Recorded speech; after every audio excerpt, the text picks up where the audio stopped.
Let's go.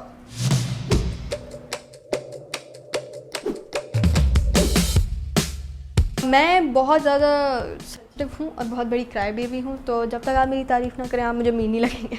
नहीं, हम joking. क्या आप एक्टर टर्न इन्फ्लुएंसर बनना चाहती हैं? मुझे एक्टिंग बहुत अच्छी लगती है, तो I think I will stick to that. My role right now is acting. Meanest thing जो आपके बारे में किसी ने कही है? जब लोग कहते हैं कि आपकी एक्टिंग हमें इतनी अच्छी नहीं लगती, तो वो थोड़ा सा हर्ट कर जाता है। Propaganda you are not following for? लोगों को लगता है कि being a hater is cool and it's a nice personality trait. नहीं करें ऐसे, बुरी बात, बदतमीजी कूल नहीं लगती। फेवरेट डायलॉग बॉलीवुड से या पाकिस्तानी ड्रामा से? पाकिस्तानी ड्रामा से, जब यमुना जैदी ने कहा था कि कानों को भी सुकून चाहिए होता है। कानों को भी आराम चाहिए होता है। बिल्कुल चाहिए होता Are you talking to me?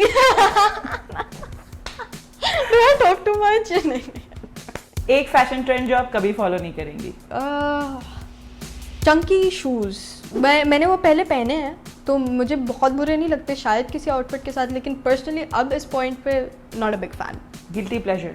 Self care, skin care. हालांकि मुझे ज़रूरत नहीं होती, लेकिन फिर भी, but it's okay. Brands prefer करती हैं या थ्रिफ्ट स्टोर? जो मुझे अच्छा लगे, जिसमें मैं कॉन्फिडेंट फील करूँ वो। एस्थेटिक ट्रीटमेंट्स को लेके क्या सोचती हैं? मुझे बहुत डर लगता है नीडल से, तो मुझे नहीं करवाना कुछ भी। मुझे बहुत डर लगता है दर्द से, तो अगर आपको सही लगता है आप बर्दाश्त कर सकते हैं। It's your body not mind, do what you want.